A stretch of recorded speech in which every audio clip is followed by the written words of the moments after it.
In fact, think about it for a second, reflect for a moment. When was the last time any of you saw the term recovery ability used by the bodybuilding orthodoxy in any of those muscle magazines or comic books?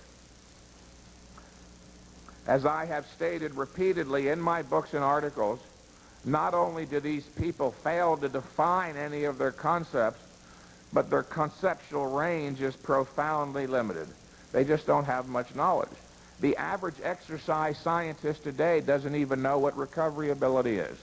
The average exercise scientist today, being the lazy, dumb bastards they are literally, I don't say that with any slightest pause, because they deserve the title, they have never taken any time to do legitimate research. None of them. Not Dr. Kramer, not Dr. Fleck. None of these people have ever done any research. It's all made up. These are total phonies. They stole the idea of doing 60 sets a day from Weider because, as Kramer and Fleck said, that's how all the champions train. Well, that's real scientific. They totally ignore the issue of a limited recovery ability. All of you in here, I presume, have worked out at some point or another. When you're done working out after an hour or two, or even 30 minutes, aren't you tired? Well, that's obvious proof you have a limited recovery ability. But these guys say, no, that doesn't count. They're real geniuses.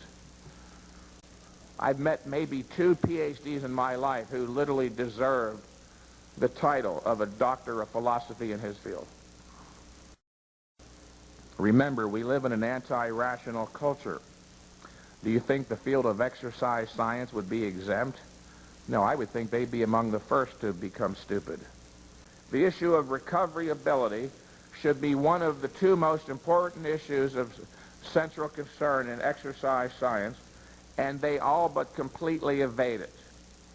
In one of the more recent issues of Flex magazine, one of Weider's top champs claimed to perform 45 total sets per workout, which of course amounts to chronic, gross, ridiculous overtraining, which can only be engaged in, by the way, with the help or mitigating influence of nightmarish quantities of steroids, growth hormones, and many of these new other drugs which I can't spell or haven't taken the time how to pronounce.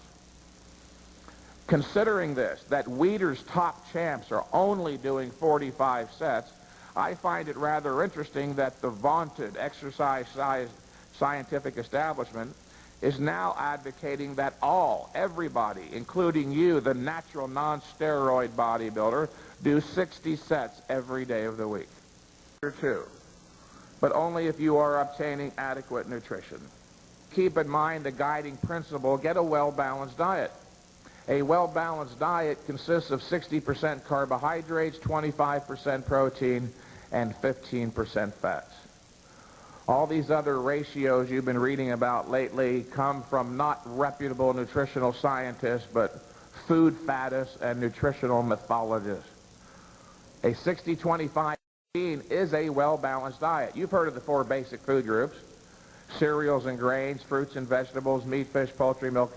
If you get your daily, in fact, I just realized this 6 months ago, if you're getting a well-balanced diet, if you're obtaining your daily complement of the 4 basic food groups, you have a 60-25-15 ratio.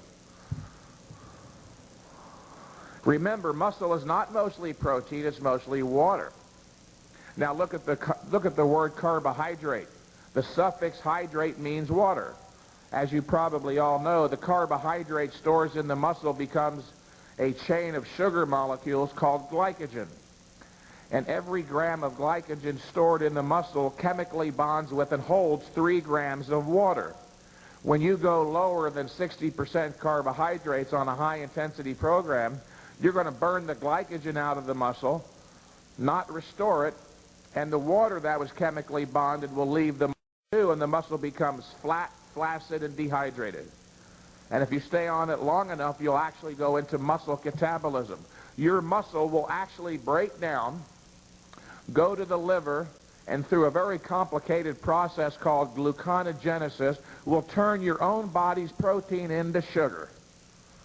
So sugar ain't the bogeyman it's been made out to be.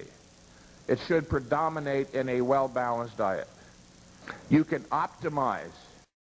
You can make your recovery ability optimum for your own genetics by eating an adequate, well-balanced diet, but you can't, by stuffing in supplements and huge quantities of food, make it super great. No. There is no such thing as super nutrition, only optimum nutrition. Your body can only utilize so much nutrients. Any excess will either be excreted or turned to fat. All right, thank you very much again for coming out on a Saturday.